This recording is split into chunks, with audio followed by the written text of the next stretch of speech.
The Voice Season 13 finally went live this Monday, and it genuinely shocks me to type this, since this season started out so underwhelmingly. But this just might have been the best overall top 12 since Season 3. At least 8 of the dozen singers brought their A game. Seriously, every time I thought I'd witnessed the performance of the night, the next contestant came along, shattered my expectations, and set the bar a notch higher. It was a thrilling 2 hours, and a wonderful reminder of just how great this show can be. Unfortunately, there were a few contestants that kept this from being a perfect 12, and the most surprising also ran was someone I'd once figured was a shoo-in for the finale, Team Adam's commercial country crooner, Adam Cunningham. The poor guy got stuck with one of the deadliest kiss of death songs in singing show history, Phil Collins's Against All Odds, which probably had him really wishing that he'd stayed on Team Blake. I don't know what Adam Levine was thinking with that mawkish song choice. And then Cunningham flubbed the ballad's intro, missing the band's cue and struggling to salvage his performance, which gave me full-on Stefan Marcellus flashbacks. It was painful to watch someone with so much potential fall from grace so quickly, on the first live show of the season, and on a night that was otherwise fantastic. There was no room for this sort of error.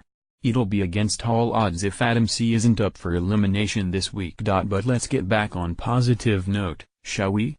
Because so many great notes were sung tonight, literally. Here's my recap of one of the most consistently entertaining evenings in all 13 Voice seasons. Brooke Simpson Team Miley. During rehearsal, Miley Cyrus confessed that she'd stalked Brooke's consistently smiley Instagram, and wanted to see more of that bubbly personality come through in Brooke's performances. Miley made a similar comment last week, and it's a valid critique, but interestingly, she assigned Brooke Kesha's Not Exactly Happy-Go-Lucky Praying, an unofficial anthem for the #MeToo era. So this seemed like an odd choice. However, Brooke's powerful performance indicated there's a darkness and anger underneath her cutesy exterior. There are layers to this woman, and I have a feeling if she sticks around, we're going to get to see more of them. Was Brooke singing this song to someone in particular? As the camera stayed steady on her face for the entire first verse, I could see her fury bubbling under, building, and then bursting, and it was compelling. By the end, tears rimmed Brooke's eyes. This was intense. And vocally, it was just about flawless. To me, what you just did tonight, you represented the power of music and what it can do. Not only did you do that, but you showed what this show is about. It's about having a voice and using the voice, declared Jennifer Hudson. You are what this show is all about. This is what Brooke is all about. Too early to say you stole the show, but you might have, said Miley. Spoiler alert, Miley was wrong. She jumped the gun.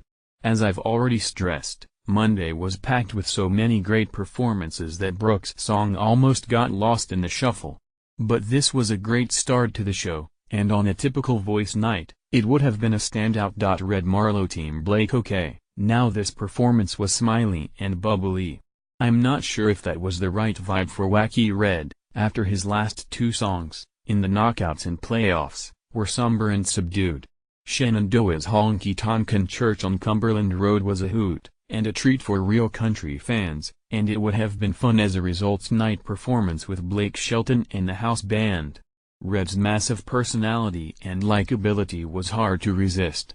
But coming after Brooke, this number felt a bit throwaway and novelty act. Adam Levine, a big Red supporter, loved it. However, gushing authenticity is number 1 for me.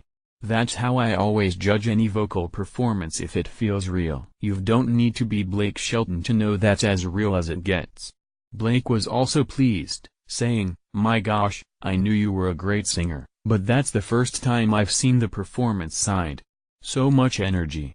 You can move. And it was sexy."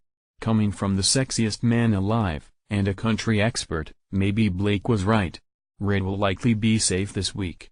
But if Red wants to make it further than the top 10 or 8, on a fiercely competitive season like this one, he needs to come up with another outskirts of heaven level performance. Shion Jones Team J Hud. Mariah Carey's Vision of Love was a challenging song for Shion, who at age 15 possesses a startlingly womanly and mature voice, but does not possess the life experience to relate to such a sultry ballad.